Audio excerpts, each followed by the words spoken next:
Welcome to the Analytics Engineering Podcast, featuring conversations with practitioners inventing the future of analytics engineering. In this episode, I speak with Nisha Paliwal, Managing Vice President of Enterprise Data Tech at Capital One. Nisha is recently also a co-author of the book Secrets of AI Value Creation, which discusses creating value from generative AI in the enterprise. Today, we talk about everything from how to get our daughters excited about coding, to heterogeneous data environments, to building strong data culture. Nisha is an incredible enterprise data leader, and it was a ton of fun to catch up with her on this episode. Without further ado, let's get into it.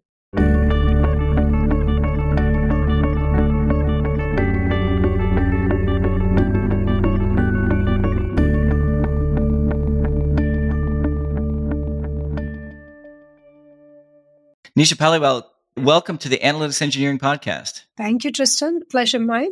Why don't you just give everyone listening a brief overview of who you are, what you spend your time on, what you're fascinated by? Yeah, so by trade, I'm an architect, engineer. That's what I do most of the days. But career has taken me to a role at Capital One, which is leading all enterprise data tech. So many a days I might not be in the details, but enjoy the engineering aspects of my role, along with, of course, leading an organization of about 1,000 engineers, all focused on data engineering. So we have a massive agenda at Capital One. Though I have been in this role for about 2 years, so I'm learning myself at a fast pace. So I'm a learner myself. And besides work, I also have a very big passion for nonprofit. So I'm part of 3 nonprofit organizations for a mission to impact one person's life every day. So that's the goal I am carrying. Starts with you girls at very young age and goes to all the way into, our older career stages. That's so fascinating. I love that. Do you have a type of impact that you try to focus on? Like I said, it's one person a day. So I live for that mission. And, so one person. Of course, girls in tech has been a topic for a very long time. And of course, growing their career from very early stages, getting them interested in tech from the earlier stages. My daughter, in fact, is a great example. She's now 15, going to a public school, which is a STEM school in the location region here. I started her at age 6, thanks to Capital One, actually. There was a bring your daughters to work one day. And I brought her in and she got fascinated by what we do in tech and she got started at a very early age. So she is on that path and I'm trying to build the lineage from young age to, as she grows up, where she's heading. This is not at all where I thought that our conversation was going to be headed, but I have a 6-year-old daughter. And so and maybe you can give me a second of parenting advice. What's the right age to get our children into tech? Yeah, you won't believe. So we start at age 5 at Bullion Girls is the organization that I'm affiliated with. I'm an advisor to them. And I got, like I said, thanks to Capital One, I got affiliated through them and to Bullion Girls through Capital One. I would say these days, Tristan, the reality is kids have gadgets so early in the life. I would see where the interest is. And as you and all, probably our audience also knows, tech is the big part of our future, our lives, everything, education be, creative be, day-to-day tech be. I think getting them interested, more important, getting them educated on different things, especially we have a lot of data today. Think about all the consent these kids give on all every day, whether it's websites, so data privacy and the consent, and just being able to leverage the tech the right way in ethical ways is a big part of that education that Bullion and Codeway and some of these organizations are attempting to do. Because if we don't give the education from the early days, then of course, as they grow up, gadgets are gadgets. They will do whatever the gadgets are being told to do. But I think at the end of the day, it's in our hands onto controlling our data and, all that good stuff. If you talk to your daughter about any of that stuff, do her eyes just glaze over, or have you successfully managed to get her to take it seriously? So younger one, very serious. The elder one, she doesn't yet believe she's in the medicine path. She doesn't believe in a lot of tech yet, but I think she will have to at some point. I think she will. She's into medicine, so you can imagine where medicine and even the latest topic of AI has been. So I think she will soon realize how much she has to cope up with this. So one is just the education part, and the other part is, of course, their own interest to be able to. So like younger one is doing internship right now with one of the doctors in the region to use data in the medical field. Now, very exciting, right? When you actually use AI, ML, or anything in general to change the life or impact the life, medically impact people's life. That's just a very purpose-driven life. And of course, the elder one is in medicine, so she also has a purpose life, but using tech for good. That's really very nice to see it from young age.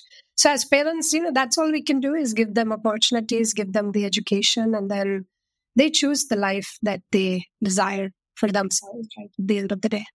Thank you for sharing. I'm going to resist the temptation. For any listener who's not a parent, you know what it feels like when you start being a part of a conversation between two parents who they can just go on forever. So I'm going to resist the temptation to just spend the next 45 minutes talking to you about technology policy and our children.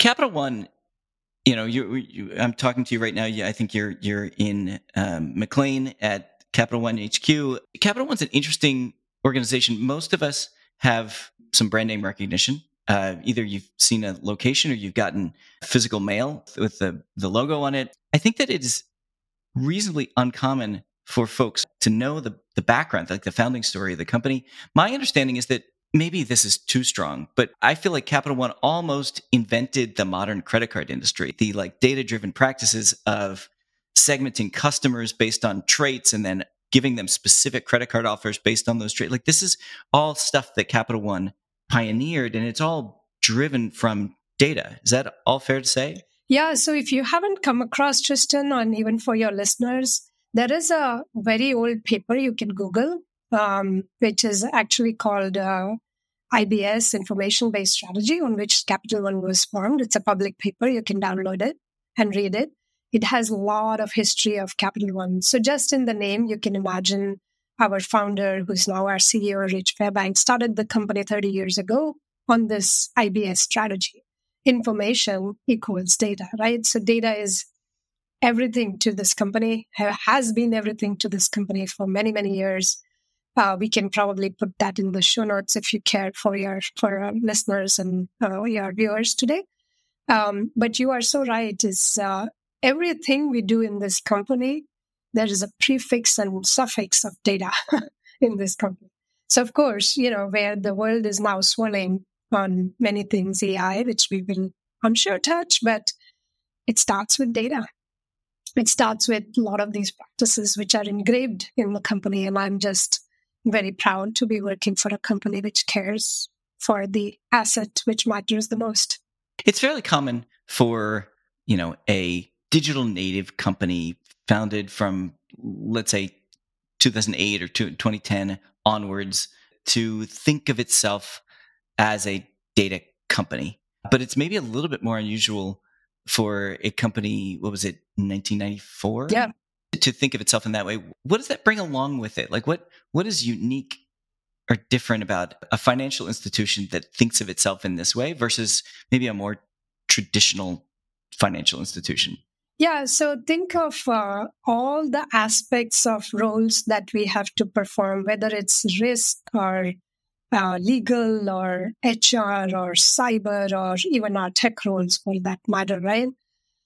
If your data thinking is backing all those roles, then you suddenly have a different culture in the company, for example, right?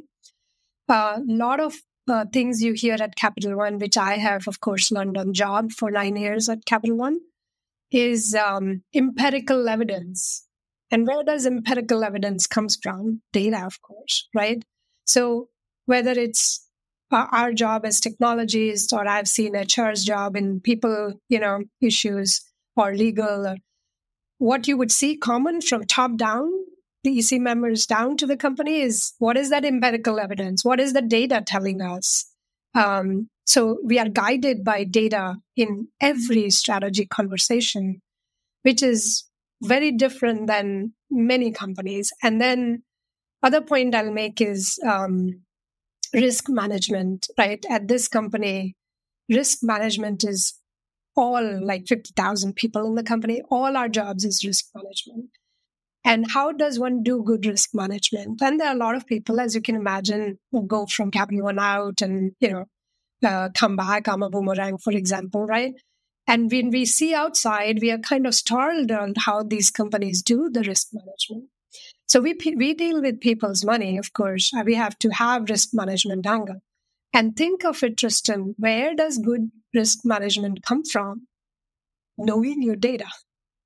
That's the fundamental of, this is a little bit of personal opinion, is that's why we are so good in risk management aspect of it, whether it be regulators or, anything that we do from a risk management angle.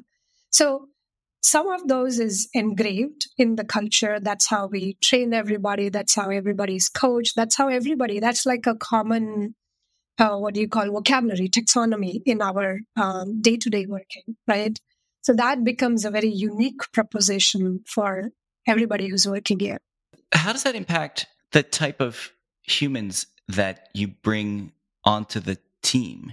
If Capital One is an unusually quantitative and unusually data-driven financial institution, does that make it hard to hire people who kind of come from the rest of the financial industry who maybe have different practices? Is there culture shock if you bring somebody in and then you say, like, actually, that's not good enough. Your quantitative argument is weak. How do you train people to do this well? Yeah, so it depends. I think that answer will depend on which job families, of course, we are talking about, right? And which levels, of course, we are talking about. But the ingredients to be successful, maybe, is what I can talk about.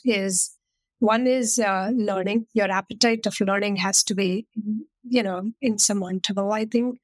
I can't imagine the type of learning I've had in 9 years, right, being in this company. So no matter your background, no matter where you're coming from, that's one thing you have to have is, can I learn, what is different? Second thing, which is unique in this company, Tristan, is unlike many, many companies, and I don't know, again, would love to hear from viewers at some point when we can. This company has a strategy process, which is very, very intense. And that strategy process is every year. It's not 2, 3 years or 5 years. It's every year. And we get to hear from our CEO every year on what is that strategy, where are we headed, why are we headed. So everybody coming new gets, a lot of training, coaching, onboarding, help to get to, hey, how this company operates.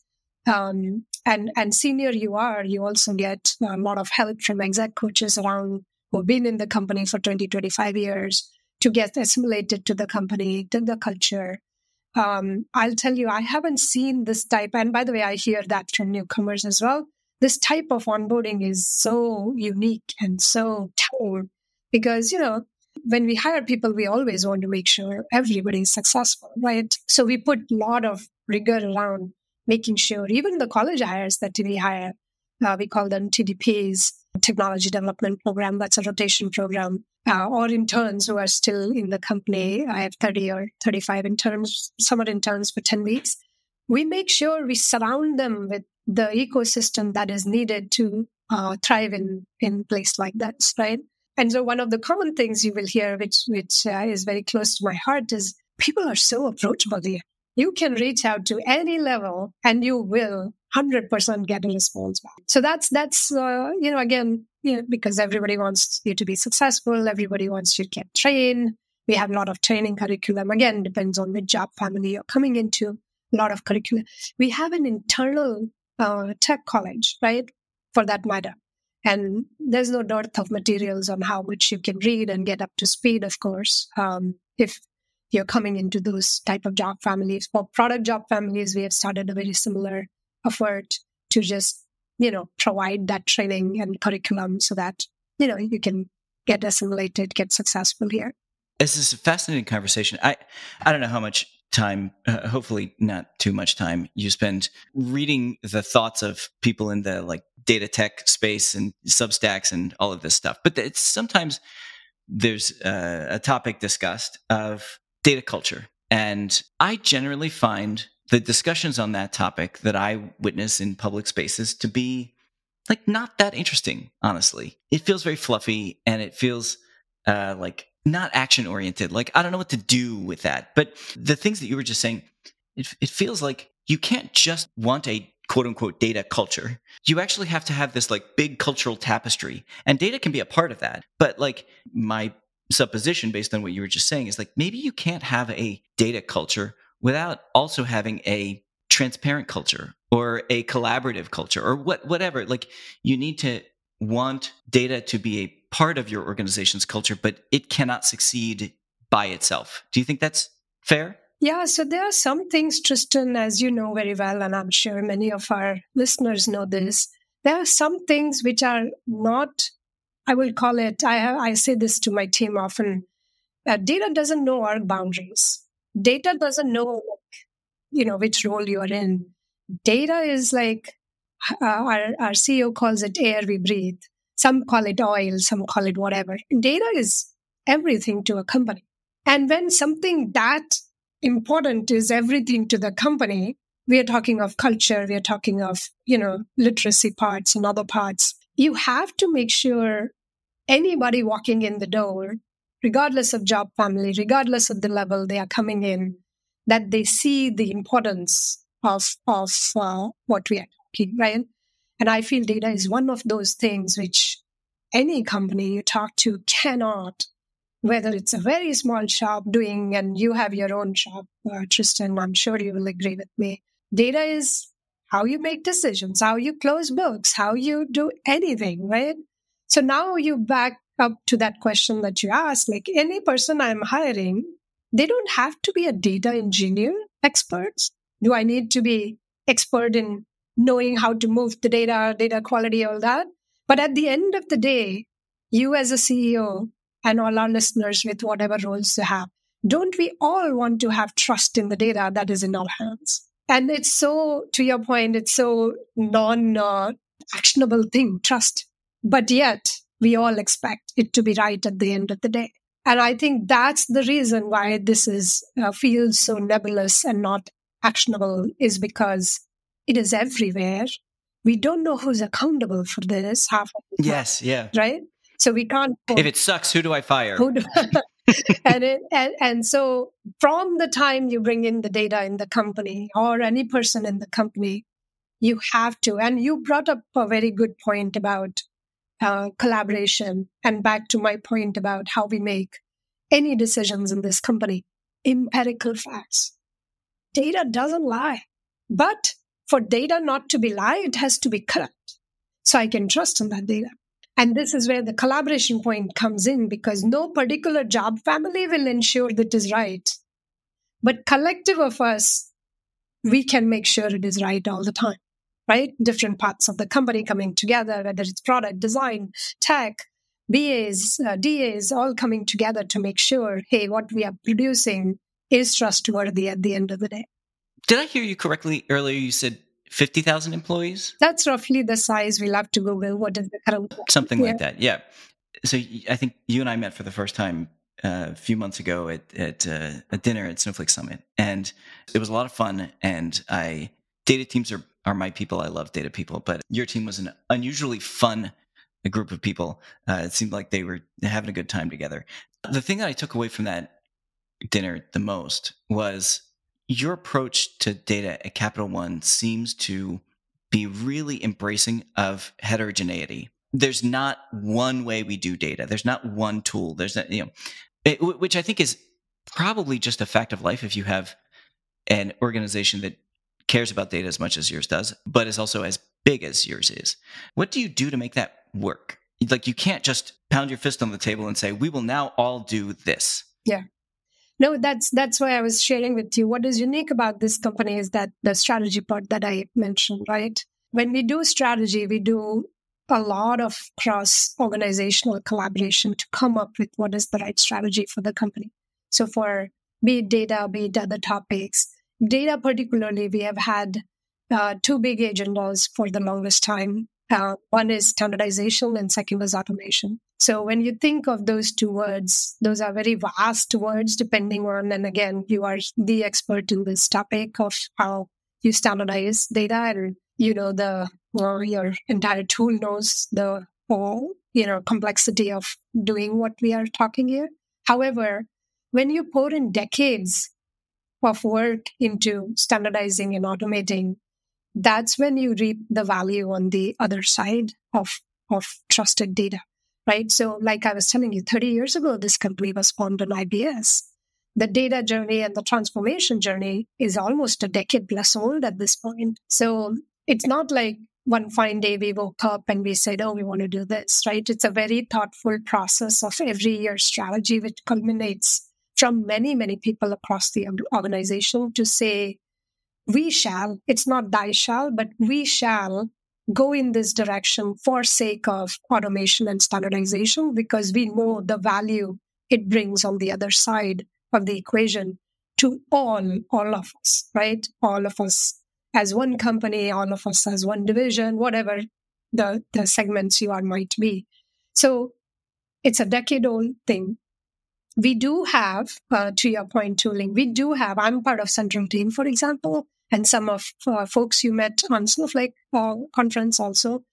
So we are product, tech, design, a whole bunch of people who come together centrally to build platforms that are needed for that automation and standardization.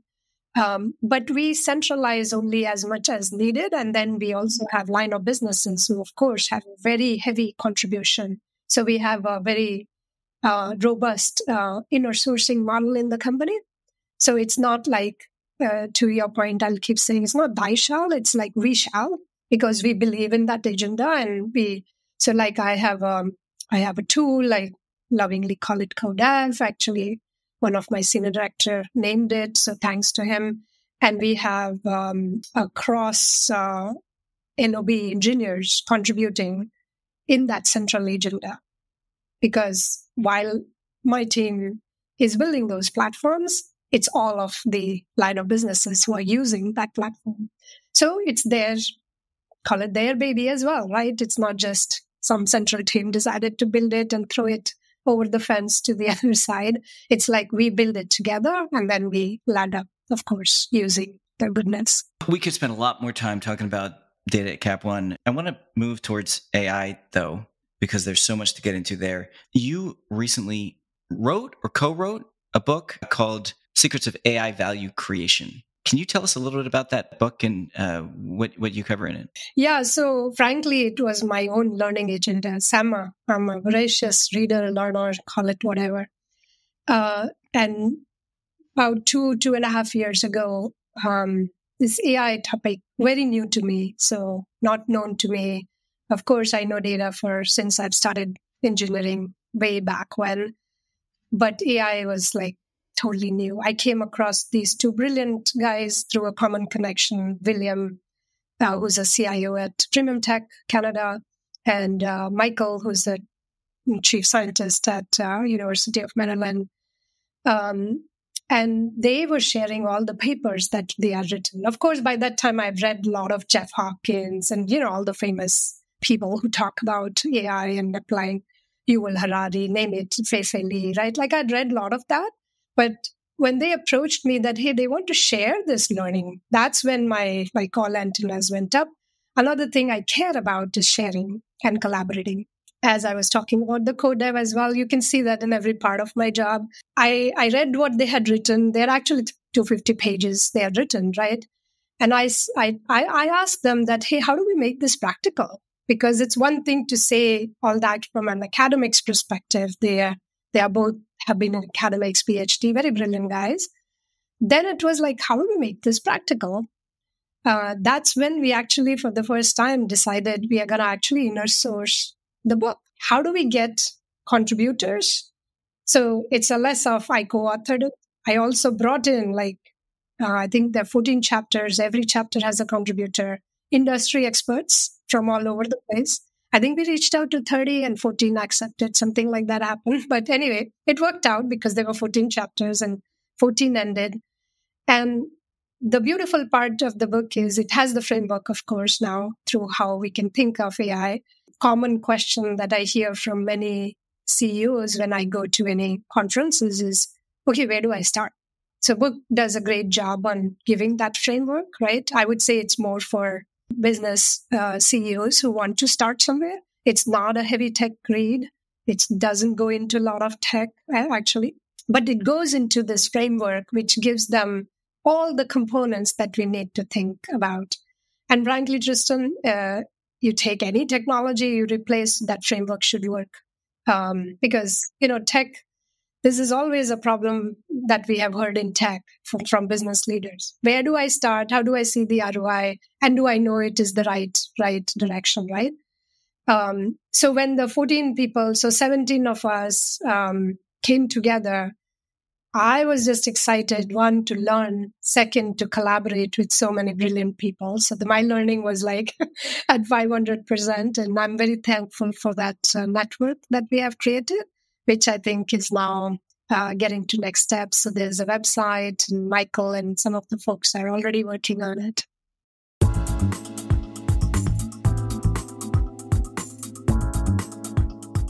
Join data practitioners and data leaders this October in Las Vegas at Coalesce, the analytics engineering conference hosted by DBT Labs. It's built by data people for data people. Register now at coalesce.getdbt.com. Listeners of the show can use the code podcast20 for a 20% discount. We'll see you at Coalesce.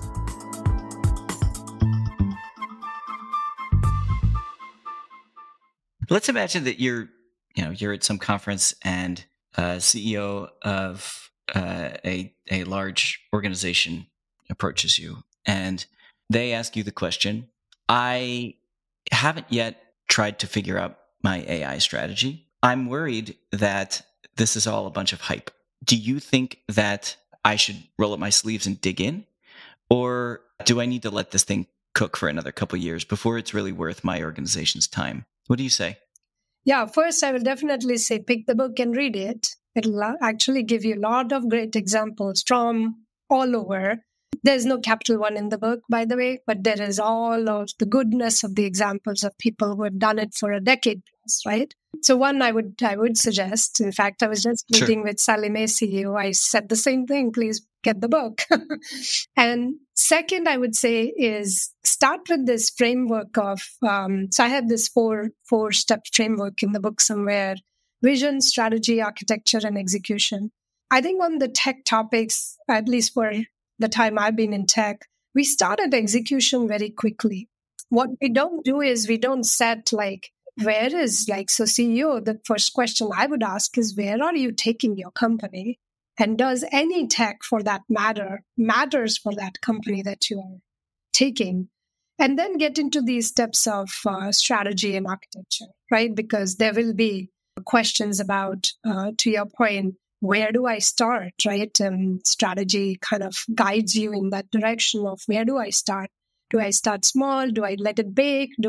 Because different company, different vision, you might land up with different answers. Then you get into, okay, architecture. Do I buy? Do I build? Do I all the good stuff that has to happen, right? So I think the biggest mistake with waves of technology I have often seen is we go to execution first. And then because we haven't set up that vision strategy, we struggle to find the ROI. So the book explains this framework with tons of great examples from great companies on how they have approached all of this. So if you're looking for that, then that's the way I would suggest. On one level, it's hard to disagree with that. Certainly, you should have a vision, mission, strategy before you kind of just dive into writing code. I feel like one of the things that's so hard for leaders to reason about with AI is that it's hard to know what will work yet. If you're designing a mobile app, you have a pretty good understanding of, okay, I want to create this thing in the world. Somebody can tell me how many humans for how long it's going to take to create that thing. And they'll be able to tell me if actually the thing that you want to create is just not even possible using current technology. And yet it feels like hard to engage with AI from this perspective today, because you can't really ask somebody, unless they're maybe one of the very leaders in the field, and say like, hey, I want to do X. Is that even possible? How do you escape this kind of like circular logic path, which like almost forces you to just say like, well, like, I guess I'll try. Yeah, so that's the R&D research part you're talking about, or innovation part, right? Though I will say, Tristan, is like 2 years or so. I don't know about you. Like there is endless resources in the globe around this topic. I don't think this topic is new anymore. Even to the beginners, it's not new. In fact, I was telling you about my daughter, right? To her also, it's not new. She goes to a public school, STEM school in the region, but she's in 10th grade, and you should see the AI hackathon that the high schoolers do. Oh, yeah? Yeah, so you would not believe the type of creativity that the kids are doing at that school. So my point is the topic is not new anymore. There is ample out there to guide you. Where should I start? Right? So to your point, if I have a mobile app I'm building, my question is, where do you want to invest in that technology? Because I say invest very carefully, because these things are not cheap either. These are not like, hey, I can put some rags together and a bunch of. These are expensive endeavor. And that's why I want to start with vision, because if that's not clear to any CEO and we go up, you can't justify the costs. Yeah, exactly. So to me, it is important to put your investment where you really think, right? And hard problems are places where we put a lot of time and energy without ROI. That's the value creation part of it. So how do you start small enough? And of course, we know it's a data podcast you have. Without data, this is no big, you don't even begin there, because you don't. So take an inventory of your data. What do you have, right? We were talking to the Kava CEO in one of the conference, and he was telling about all the data that he has collected. I mean, that guy, he's positioned well to use whatever next he wants from AI in his company, right? So I think inventory of what you have in the ecosystem, so you can get to that architecture point, right? Buy, build, and what do I believe in the models that are publicly available. Even they are publicly available, can you fine tune on the data that you have, right? All these are questions that has to be answered, and that's where the investment comes in play, right? Because not every company is maybe able to invest in that kind of, right? The book starts out with a bit of a cautionary statistic. I think it was something like 85% of organizations are failing to live up to their AI goals, something like this. That clearly creates urgency around having a framework, having best practices, etc.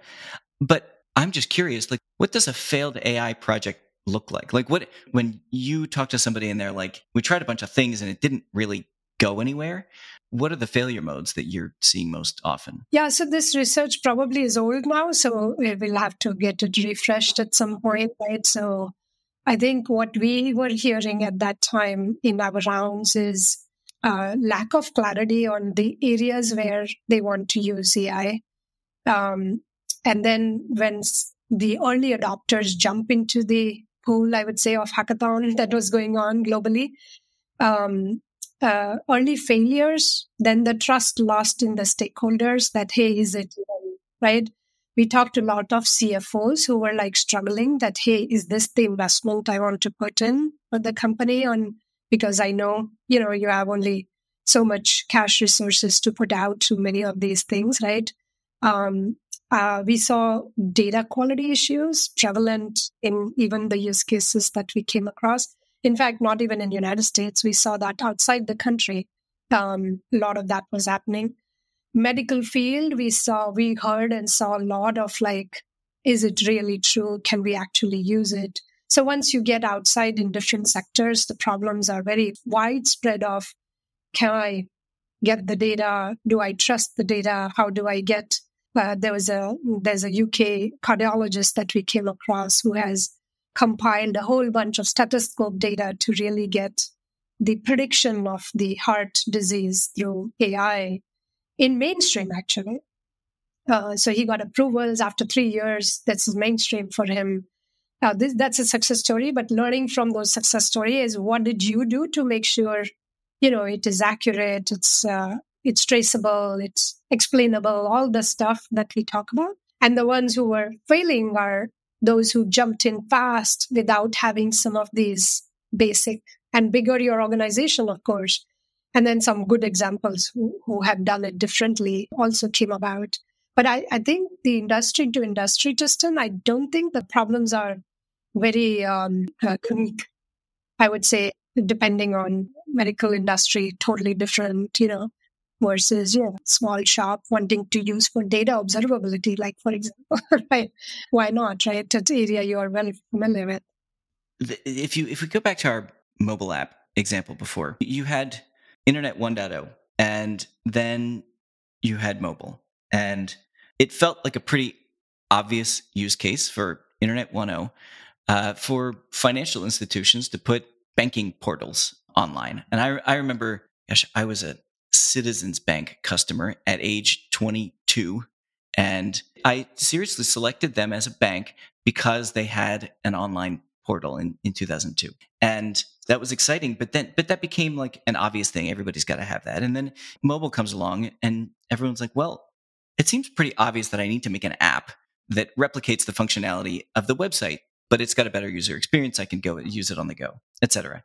Is there the dead obvious use cases of AI yet? Are there a set of 1 or 2 or 3 use cases that like everybody has just decided like this is a clear win and we've got to do it? Everyone, it's hard, right? 100% of everything is never a true thing. Sure.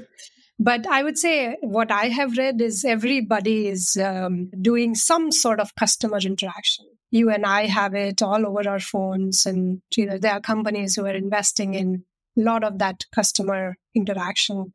How much of that is AI enabled under the hood is questionable, but we know that agent type of interactions that's happening pretty much broad stroke that I read about, right? Definitely, whether it's again back to hospital systems. I mean, I'm sure you have apps and I have apps, like you can have a conversation. Travel industry is doing that. So those are very, very obvious. The other ones who are cautious that I have heard is a lot in the places where there is not a critical decision making yet. The traditional ML has been there, right? Like fraud and those things. Those traditional ML definitely has been there.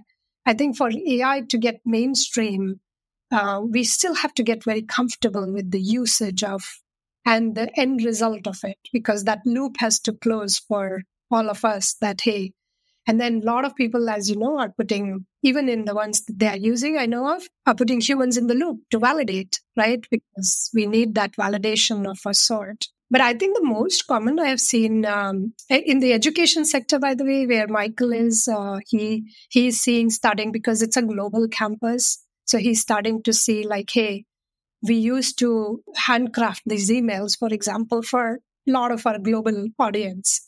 So all that is auto-generated. So a lot of the like mundane task, which no decision making, no harm, that kind of work I'm seeing a lot of is. And definitely with the Copilot that Microsoft has put out, I think I'm hearing, at least in our engineering community broader, that is becoming an again assistant, like give me the coding assistant. I don't know if you've used it. It's pretty neat, but you still have to validate, right? So I think as more of those get into trusting it, I think we'll see a lot more productivity gain. It, of course, has a lot of promise. I'm an enthusiast, AI enthusiast in general. So I see a lot of benefit across like these mundane tasks and radically improving our productivity and just in general, right, from many things. But how do we trust in different industry is going to be continuously be seen. Yeah, the Copilot applications. I mean, I think that the thing that feels consistent across what the different examples that you're sharing is that they're low criticality but high frequency, and there's typically a human in the loop in the process. It strikes me that the first 5 years that I spent in my career were at Deloitte Consulting, and in consulting and in many professions, the entry level jobs are often exactly like that: low criticality, high frequency, don't require a tremendous amount of specific context or expertise, and you use those to build your own neural network. So it will be fascinating to find when an AI can write a requirements document in Microsoft Word as well as I could back in the early 2000s. Right now, I feel like I'm excited to wake up one day and find that an AI has taken over my job. I haven't found that I get efficiency gains from turning over little parts of my job to AI. It's not able to add that je ne sais quoi to the things that I do, but I'm ready. Yeah. Yeah, no, people are like, I give this example quite often. My daughter, when first Sal did it, right? Khan Academy, he put out that called Amigo.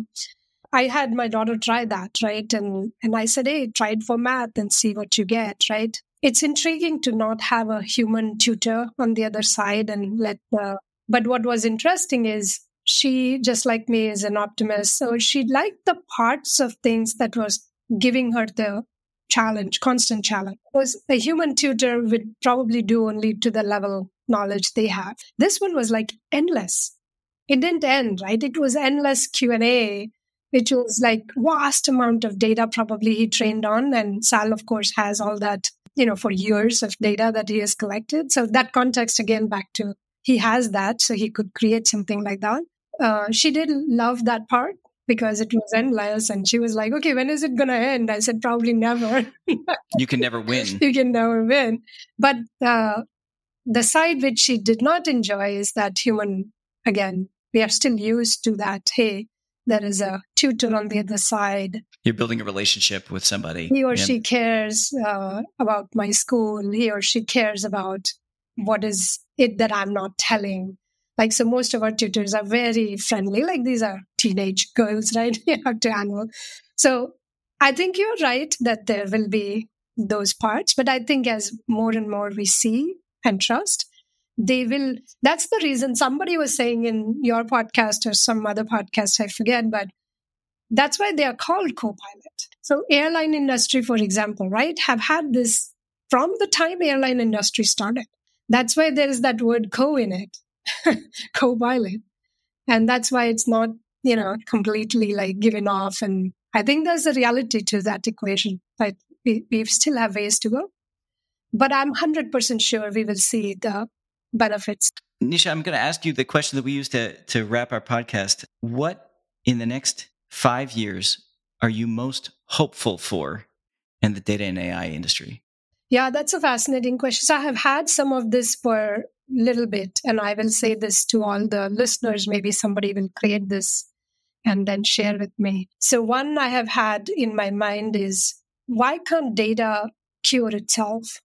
So we spend so much money, time, compute on curing data, right? Like you have a whole platform for it, right? My question is, data is the empirical fact itself, but what is it missing that we can give so it can, especially when it comes to sensitive data, PII data, like all these things that we care about to scan and cure? So that has been one in my head is, how do we get, and we had a emerging company day and I posed that challenge to some of the founders. I'm like, okay, maybe think about like how, because that brings me to the second, because of why I thought about that is, think about, Tristan, every company, the amount of data we are all collecting. And maybe this is where AI comes. I'm not 100% sure, but all this requires a massive amount of compute and storage. So I know IBM started, it didn't go anywhere, neuromorphic computing. I think Microsoft did storage on DNA. What is it in the nature that we can use to do all this work without depleting the resources? And it might get to my parenthood again, but all of us have younger generation to care about.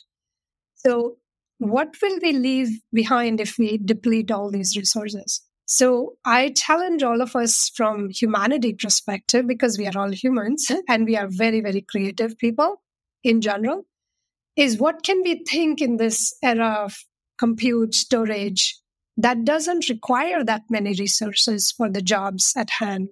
I don't know the answer. I'm plugged into research for Microsoft and IBM, so I read up on that. But if people can come up with right answers, I think some of that could show us the path forward. I love it. Surprised at every turn. Thank you so much, Nisha. This has been a fantastic conversation. Thank you, Tristan, for having me. Have a wonderful day.